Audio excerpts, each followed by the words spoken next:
നിങ്ങളെക്കുറിച്ചുള്ള ഒരു പദ്ധതി എൻ്റെ മനസ്സിലുണ്ട്. നിങ്ങളുടെ നാശത്തിനല്ല, ക്ഷേമത്തിനുള്ള പദ്ധതി. നിങ്ങൾക്ക് ശുഭമായ ഭാവിയും പ്രത്യാശയും നൽകുന്ന പദ്ധതി. പ്രിയപ്പെട്ടവരെ, നാം എല്ലാവരും നയിക്കപ്പെടുന്നത്, നമ്മുടെ ജീവിതങ്ങളിൽ നിയോഗിക്കപ്പെടുന്നത് കൃത്യമായ പദ്ധതികളിലൂടെയാണ്. ഓരോ ദിവസവും പ്രഭാതം മുതൽ പ്രദോഷം വരെ എന്തൊക്കെ ചെയ്യണമെന്ന് ഓരോ മനുഷ്യരും കൃത്യമായി അവൻ്റെ ജീവിതത്തെ പ്ലാൻ ചെയ്ത് വച്ചിരിക്കുകയാണ്. അങ്ങനെയെങ്കിൽ ദൈവത്തിൻ്റെ പദ്ധതി തിരിച്ചറിയുവാനും ആ പദ്ധതി മനസ്സിലാക്കി അതിനനുസരിച്ച് ജീവിക്കുവാനും കഴിയുന്നിടത്താണ് നമ്മുടെ മനുഷ്യജീവിതം ഏറ്റവും അർത്ഥപൂർണവും അനുഗ്രഹീതവുമാകുന്നത്. ഇന്നത്തെ ഈ വചന വിചിന്തനത്തിൽ നാം ചിന്തിക്കുന്ന ഒരു വിഷയം, ദൈവാത്മാവിൻ്റെ ഒരു പ്രേരണ ഇങ്ങനെയാണ്: ദൈവത്തിൻ്റെ പദ്ധതിയും സാത്താൻ്റെ തന്ത്രങ്ങളും.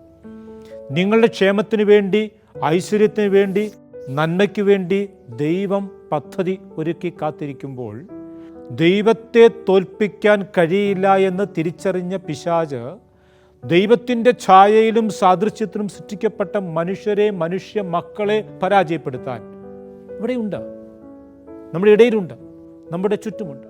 നിങ്ങളുടെ ശത്രുവായ പിശാച് അലറുന്ന സിംഹത്തെ പോലെ ആരെ വിഴുങ്ങണമെന്ന് അന്വേഷിച്ച് ചുറ്റും നടക്കുന്നു. വിശ്വാസത്തിൽ ഉറച്ചു നിന്നുകൊണ്ട് അവനെ എതിരിടുവിൻ.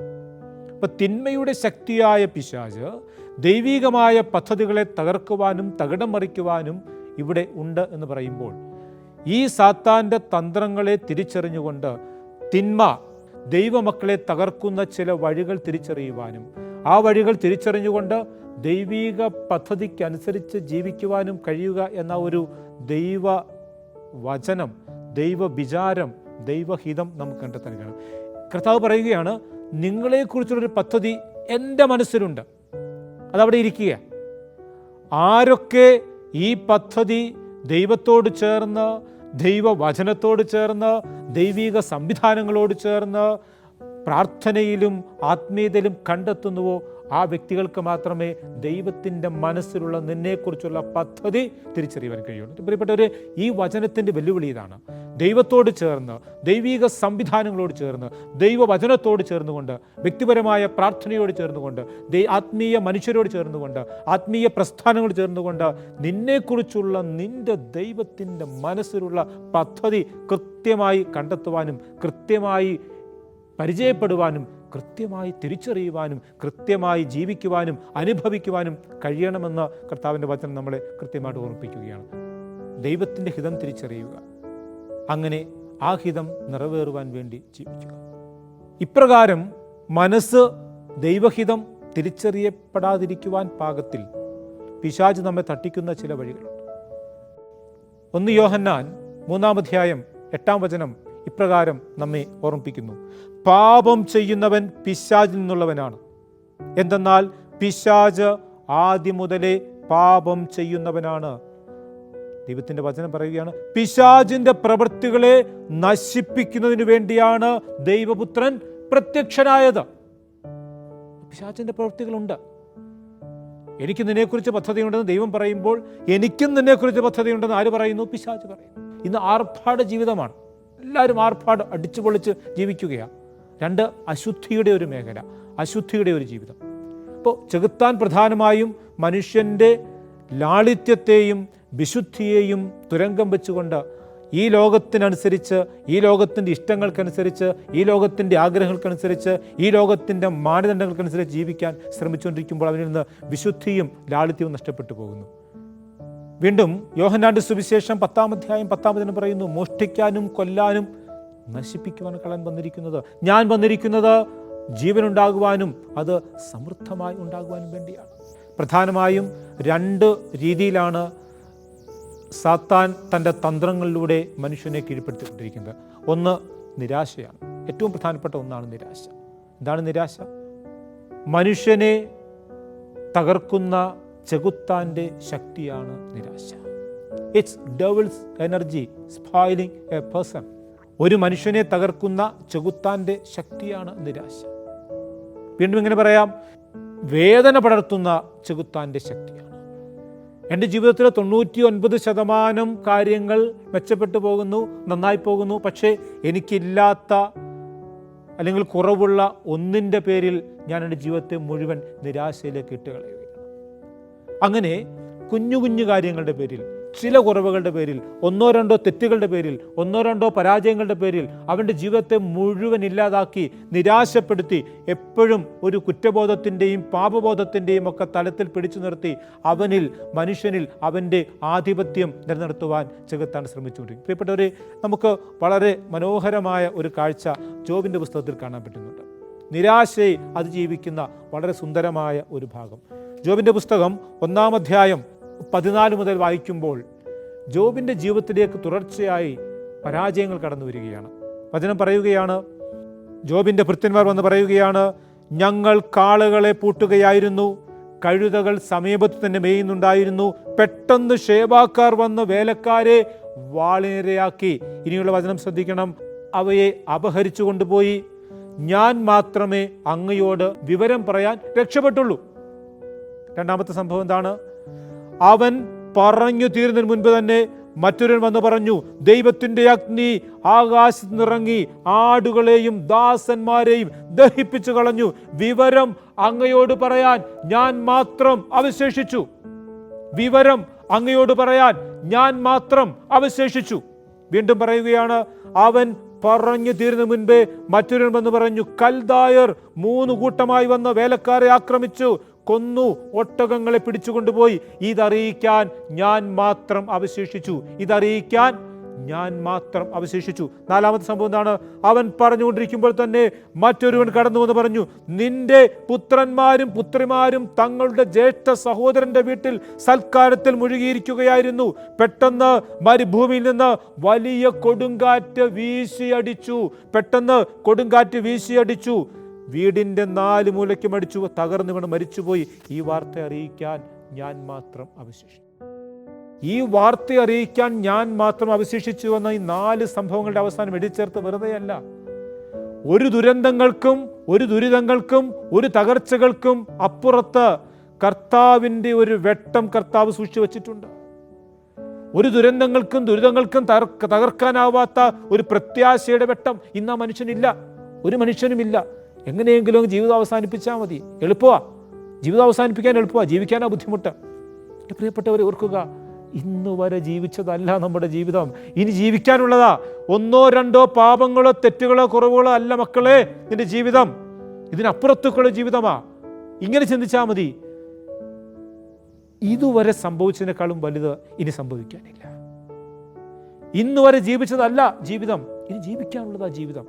ഈ ഒരു ചിന്ത കൊണ്ട് എല്ലാ നിരാശയുടെയും എല്ലാ തകർച്ചകളുടെയും എല്ലാ പാപത്തിൻ്റെയും എല്ലാ ബന്ധനങ്ങളുടെയും മേഖലകളെ മറികടക്കുവാൻ നമുക്ക് കഴിയും. നിരാശ എല്ലാ മേഖലയിലുമുണ്ട്, എല്ലാ ഇടങ്ങളിലുമുണ്ട്. അതുകൊണ്ടാണ് ആത്മഹത്യകളുടെ, ഇങ്ങനെയുള്ള തകർച്ചകളുടെയൊക്കെ വലിയ വർത്തമാനങ്ങൾ, വലിയ വാർത്തകൾ നമുക്ക് ചുറ്റും നാം കണ്ടുകൊണ്ടിരിക്കുന്നത്. പ്രിയപ്പെട്ടവരെ, സാത്താൻ കടന്നു വരുന്ന അല്ലെങ്കിൽ പിശാച് മനുഷ്യനെ കീഴ്പ്പെടുത്തുന്ന രണ്ടാമത്തെ ഒരു മേഖലയാണ് അസംതൃപ്തി. അസംതൃപ്തി ഉള്ളതുകൊണ്ട് തൃപ്തിപ്പെടാൻ പറ്റുന്നില്ല. വിശുദ്ധ മത്തായിയുടെ സുവിശേഷം 25-ാം അധ്യായം 14 മുതലുള്ള വചനങ്ങൾ താലന്തുകളുടെ ഉപമയാണ്. നമുക്കറിയാം, യജമാനൻ വേലക്കാരെ വിളിച്ച് ഒരുവന് 5 താലന്ത്, അപരന് 2 താലന്ത്, അടുത്ത ആളിന് 1 താലന്ത്, അങ്ങനെ 3 വേലക്കാർക്കും 3 ദാസന്മാർക്കും താലന്ത് കൊടുത്തിട്ട് പോകുന്ന യജമാനൻ്റെ കഥ, ഉപമ നാം കാണുന്നുണ്ട്. വളരെ പരിചിതമായ ഒരു വചനഭാഗം. വചനം പറയുന്നു, 5 താലന്ത് ലഭിച്ചവൻ വ്യാപാരം ചെയ്ത് 5 കൂടി നേടി. 5 താലന്ത് ലഭിച്ചവൻ വ്യാപാരം ചെയ്ത് 5 കൂടി നേടി. 2 താലന്ത് ലഭിച്ചവൻ 2 കൂടി നേടി. അവൻ എന്തു ചെയ്തിട്ടാണ് 2 കൂടി നേടിയത് എന്ന് വചനം പറയുന്നില്ല. അതെന്തുകൊണ്ടാണ് എന്ന് ചിന്തിച്ചപ്പോൾ എനിക്ക് തോന്നിയ ഒരു കാര്യം എങ്ങനെയാണ്? 5 താലന്ത് ലഭിച്ചവൻ 5 കൂടി നേടി, 2 താലന്ത് ലഭിച്ചവൻ 2 കൂടി നേടി. ഇതിൽ ആരാണ് മികച്ചവൻ? രണ്ടുപേരും സെയിമാണ്. രണ്ടുപേരും അവരുടെ ഇൻവെസ്റ്റ്മെൻറ്റ് 100% വർദ്ധിപ്പിച്ചു. 5 കിട്ടിയവൻ 10 ആക്കി, 2 കിട്ടിയവൻ 4 ആക്കി. പക്ഷേ രണ്ടാമത്തെ ഭൃത്യൻ 2 താലന്ത് കിട്ടിയവൻ എന്തു ചെയ്തിട്ടാണ് 2 കൂടി നേടിയെന്ന് പറയാതിരുന്നത് എന്തുകൊണ്ടാണ്? എനിക്ക് തോന്നിയ ഒരു ചിന്ത എങ്ങനെയാണ്, 5 താലന്ത് ലഭിച്ചവൻ വ്യാപാരം ചെയ്ത് 5 കൂടി നേടി എന്നുള്ളത് നമുക്കൊരു മാതൃകയാണ്. 2 താലന്ത് ലഭിച്ചവൻ 2 കൂടി നേടി, അത് ഞാനും നിങ്ങളുമാണ്. നിന്റെ ജീവിതത്തിൽ, എൻ്റെ ജീവിതത്തിൽ, നമ്മുടെ ജീവിതത്തിൽ എന്താണ് ചെയ്യേണ്ടതെന്ന് ദൈവം അല്ല തീരുമാനിക്കുന്നത്, നമ്മളാണ്. ദൈവം അതിനുള്ള അവസരങ്ങൾ തരും, സാധ്യതകൾ തരും, സാഹചര്യങ്ങൾ തരും. അങ്ങനെ ദൈവം തരുന്ന അവസരങ്ങളും സാധ്യതകളും സാഹചര്യങ്ങളും ഉചിതമായ തീരുമാനമെടുത്തുകൊണ്ട്, ഏറ്റവും അനുയോജ്യമായി തിരഞ്ഞെടുത്തുകൊണ്ട് മുൻപോട്ട് പോകുവാൻ തീരുമാനിക്കേണ്ടത് നീയാണ്. അതിൻ്റെ അർത്ഥം ഞാനും നിങ്ങളുമൊന്നും ദൈവത്തെക്കാളും വലുതാണെന്നല്ല, മറിച്ച് മനുഷ്യൻ്റെ സ്വാതന്ത്ര്യത്തെ, തീരുമാനത്തെ കർത്താവ് മാനിക്കുകയാണ്. അപ്പോൾ നിന്റെ ജീവിതത്തിൽ നീ എന്ത് ചെയ്യണമെന്ന് ആരാ തീരുമാനിക്കേണ്ടത്? നീയാണ്, മറ്റുള്ളവനല്ല. അങ്ങനെ 2 താലന്ത് കിട്ടിയവൻ നമ്മളാണ്, നമ്മൾ ഓരോരുത്തരുമാണ്.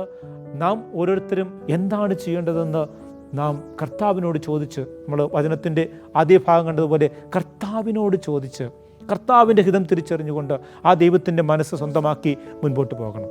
നമ്മുടെ കഥാപാത്രം ഈ 3-ാമത്തെ മനുഷ്യനാണ്, 1 താലന്ത് കിട്ടിയവൻ. ബാക്കിയുള്ളവരൊക്കെ അവിടെ നിൽക്കട്ടെ. ഈ 1 താലന്ത് കിട്ടിയ എന്താ സംഭവിച്ചത്? നമ്മൾ ഈ 3 ഭൃത്യന്മാരെ യജമാനൻ വിളിച്ചു. ഒരുവനെ അപ്പുറത്ത് നിർത്തി, ഒരുവനെ ഇപ്പുറത്ത് നിർത്തി, 3-ാമനെ നടുക്ക് നിർത്തി. അവൻ വലത്തേക്ക് നോക്കി, അവിടെ 5 താലന്ത്. അവൻ ഇടത്തേക്ക് നോക്കി, അവിടെ 2 താലന്ത്. എനിക്ക് കിട്ടിയത് 1. എന്തായിരുന്നു അവൻ്റെ ജീവിതത്തിലെ പരാജയം? ഉള്ളത് കൊണ്ട് തൃപ്തിപ്പെടാൻ അവന് കഴിഞ്ഞില്ല. എൻ്റെ കയ്യിലുള്ളത് വിലമതിക്കാതെ, വകവയ്ക്കാതെ അവൻ അപ്പുറത്തേക്കും ഇപ്പുറത്തേക്കും നോക്കിയപ്പോൾ അവന് ഉള്ളതുപോലും ഉപയോഗിക്കാൻ കഴിഞ്ഞില്ല. അവൻ്റെ ജീവിതം ശുദ്ധശൂന്യമായി മാറിയിരിക്കും. പ്രിയപ്പെട്ടവരെ, ഇന്ന് പല മനുഷ്യരെയും തകർക്കുന്ന ഏറ്റവും വലിയ ഒരു സാത്താൻ കടന്നു വരുന്ന വഴിയാണ് താരതമ്യം. അപ്പുറത്തെന്തോ ഉണ്ട്, ഇപ്പുറത്തെന്തോ ഉണ്ട്. ഇതവൻ്റെ നോട്ടം. എന്നിലെന്തുണ്ട് എന്ന് നോക്കുന്നില്ല. എന്നിലുള്ളത് കർത്താവേ നന്ദി എന്ന് പറഞ്ഞുകൊണ്ട് ഉള്ളത് ദൈവത്തിലേക്ക് കൊടുത്ത് കർത്താവിൽ അർപ്പിച്ച് അത് വർദ്ധിപ്പിക്കുവാൻ ശ്രമിക്കാതെ അപ്പുറത്തേക്കും ഇപ്പുറത്തേക്കും നോക്കി ജീവിതങ്ങളെ അസ്വസ്ഥമാക്കുന്ന മനുഷ്യരാണ് ഇന്ന് പലപ്പോഴും ഉണ്ട്. നമുക്കറിയാം, പലപ്പോഴും നമ്മുടെ മക്കളൊക്കെ സ്കൂളിൽ നിന്ന് മാർക്ക് ലിസ്റ്റുമായിട്ട് വരുമ്പോൾ, ഒരു ഉദാഹരണം, കണക്ക് പരീക്ഷയ്ക്ക് 100-ൽ 95 കിട്ടിയ ഒരു വിദ്യാർത്ഥി, അല്ലെ മകൻ അല്ലെ മകൾ, അമ്മ ചോദിക്കുകയാണ്, 100 മാർക്കല്ലേടി കണക്കിനുള്ളത്, ബാക്കി 5 എവിടെ? അപ്പുറത്തെ അവൾക്ക് 98 ഉണ്ടല്ലോ. തീർന്നു. കമ്പാരിസൺ, താരതമ്യം. എൻ്റെ ഭാര്യയെ അപ്പുറത്തെ ഇപ്പുറത്തെയും വീട്ടിലെ ഭാര്യയായിട്ട് കമ്പയർ ചെയ്യാൻ തുടങ്ങിയാൽ തീർന്നു. എൻ്റെ ഭർത്താവിനെ, എൻ്റെ കഴിവിനെ, എൻ്റെ മക്കളെ, എൻ്റെ അപ്പനെ അമ്മയെ, എൻ്റെ സാധ്യതകളെ, സാഹചര്യങ്ങളെ, ബിസിനസ്സിനെ മറ്റുള്ളതുമായി എപ്പോൾ നാം താരതമ്യം ചെയ്യാൻ തുടങ്ങുന്നുവോ അപ്പോൾ ശ്രദ്ധിക്കുക മക്കളെ, നമ്മിലുള്ളതുപോലും നമുക്ക് നഷ്ടപ്പെട്ടു പോകും. 1 താലന്ത് കിട്ടിയിട്ടും അതൊന്നും ചെയ്യാൻ പറ്റാതെ നടന്ന മനുഷ്യനെ പോലെയാവും. 3 കാരണങ്ങളാണ് ഈ 1-ാമത്തെ താലന്ത് കിട്ടിയ മനുഷ്യൻ്റെ പരാജയത്തിൻ്റെ കാരണം. അവൻ്റെ ജീവിതത്തെ, അവൻ്റെ കഴിവിനെ മറ്റുള്ളവരുമായി താരതമ്യം ചെയ്തു. He started comparing his life with others. അവന് നന്മയുണ്ടാകുന്നത് എനിക്ക് അംഗീകരിക്കാൻ പറ്റുന്നില്ല. അസൂയ. അവന് കൂടുതൽ കിട്ടി. വചനം പറയുന്നുണ്ട്, യജമാനൻ ഓരോരുത്തർക്കും അവനവൻ്റെ കഴിവിനനുസരിച്ചാണ് കൊടുത്തത്. നിനക്കില്ലാത്തത് മറ്റൊരാൾക്കുള്ളപ്പോൾ നീ എന്തിനാ അസൂയപ്പെടുന്നത്? അവനില്ലാത്ത പല കഴിവുകളും നമ്മൾ നിനക്കില്ലേ? അപ്പോൾ ഉള്ളിലുള്ളത് അംഗീകരിക്കണമെങ്കിൽ ദൈവത്തിൻ്റെ ഹിതം തിരിച്ചറിയണം. നിന്റെ ആഗ്രഹങ്ങൾക്കനുസരിച്ച്, നിന്റെ ഇഷ്ടങ്ങൾക്കനുസരിച്ച് ജീവിതം പോകാമെന്ന് കരുതിയാൽ ഒരുപക്ഷെ നടക്കില്ല. എല്ലാം ശരിയാവണമെന്നില്ല. നീ സ്വപ്നം കാണുന്നത് പോലെ, നീ ചിന്തിക്കുന്നത് പോലെ ഒക്കെ കാര്യങ്ങൾ വരണമെന്ന് നിർബന്ധമില്ല. അവിടെയാണ് ദൈവത്തിൻ്റെ ഹിതം തിരിച്ചത്. കർത്താവേ, അങ്ങേക്ക് മനസ്സുണ്ടെങ്കിൽ അങ്ങ് മനസ്സാകുന്നത് പോലെ എന്നൊക്കെ പ്രാർത്ഥിക്കേണ്ട ഒരു ആത്മീയത തിരിച്ചറിയേണ്ടത് ഇവിടെയാണ്. ഒരു താലന്ത് കിട്ടിയവനെന്ന് പറയുകയാണ്, ഞാൻ ഭയപ്പെട്ട് നിന്റെ താലന്ത് മണ്ണിൽ മറച്ചു വെച്ചു. അതിനു മുൻപ് യജമാനൻ ഇവൻ കുറ്റപ്പെടുത്തുന്നുണ്ട്, നീ വിതയ്ക്കാത്ത കൊയ്യുന്നവനാണ്, വിതയ്ക്കാത്ത എടുക്കുന്നവനാ. മുൻവിധിയോടെ കാര്യങ്ങൾ ചെയ്യുന്നു എന്നുള്ളതാണ് മനുഷ്യൻ്റെ ഇന്നത്തെ പരാജയം. ഞാൻ പറഞ്ഞു വരുന്നത്, ചെകുത്താൻ, പിശാച് തൻ്റെ തന്ത്രങ്ങൾ ദൈവികമായ പദ്ധതിക്കെതിരായി പോകുവാൻ മനുഷ്യൽ നിക്ഷേപിക്കുന്ന ഒരുപാട് മേഖലകളിൽ പ്രധാനപ്പെട്ട തോന്നിയ ഒന്നോ രണ്ടോ മാത്രമേ പറയാൻ നമുക്ക് സമയമുള്ളൂ. അപ്പോൾ മുൻവിധിയോടെ കാര്യങ്ങൾ ചെയ്യുക. ചില മനുഷ്യരെക്കുറിച്ച് അവൻ അങ്ങനാണ്. എൻ്റെ പ്രിയപ്പെട്ടവരെ, നമ്മളൊരു മനുഷ്യനെ വിലയിരുത്തേണ്ടത് എങ്ങനെയാണ്? ഞാനുമായുള്ള അനുഭവത്തിൽ, ഞാനുമായുള്ള ബന്ധത്തിൽ അവൻ എങ്ങനെയാണ്, അവൾ എങ്ങനെയാണ്, അല്ലെങ്കിൽ അവരെങ്ങനെയാണ്? മുൻവിധികളില്ലാതെ, ഭയപ്പാടുകളില്ലാതെ, താരതമ്യങ്ങളില്ലാതെ, നിരാശയില്ലാതെ ഒക്കെ ജീവിക്കുവാൻ കഴിയുന്നിടത്താണ് ദൈവിക പദ്ധതി നമുക്ക് തിരിച്ചറിയുവാനും അത് കൃത്യമായി നമ്മുടെ ജീവിതത്തിൽ പ്രാവർത്തികമാക്കുവാനും കഴിയുക. എനിക്ക് നിന്നെക്കുറിച്ചൊരു പദ്ധതിയുണ്ടെന്ന് ദൈവം പറയുമ്പോൾ, എനിക്കും നിന്നെക്കുറിച്ച് പദ്ധതിയുണ്ടെന്ന് സാത്താൻ പറയുമ്പോൾ, ആ തന്ത്രങ്ങളെ തിരിച്ചറിയുവാനും ദൈവിക പദ്ധതികളെ തിരിച്ചറിയുവാനും ആ തിരിച്ചറിവിൻ്റെ അടിസ്ഥാനത്തിൽ ഈശ്വരാനുഭവത്തിൻ്റെ, വചനാനുഭവത്തിൻ്റെ, കൂദാശാനുഭവത്തിൻ്റെ വഴിയിലൂടെ നടന്ന് താരതമ്യങ്ങളില്ലാതെ, നിരാശയില്ലാതെ, ഭയരഹിതമായി, മുൻവിധികളില്ലാതെ ജീവിക്കുവാൻ നമുക്ക് കഴിയുമോ? അവിടെയാണ് എൻ്റെയും നിങ്ങളുടെയും ജീവിതം അനുഗ്രഹീതമാകുന്നത്. ഓർക്കുക, ദൈവത്തെ തോൽപ്പിക്കാൻ കഴിയില്ല തിരിച്ചറിഞ്ഞ പിശാച് ദൈവത്തിൻ്റെ മുഖമുള്ള, സ്വരമുള്ള, മനമുള്ള, മൊഴിയുള്ള, മിഴിയുള്ള മനുഷ്യനെ, നമ്മെ പരാജയപ്പെടുത്തുവാൻ നമുക്ക് ചുറ്റുമുണ്ട്. നമുക്ക് മുൻപോട്ട് പോകാം. ദൈവം നമ്മെ അനുഗ്രഹിക്കട്ടെ.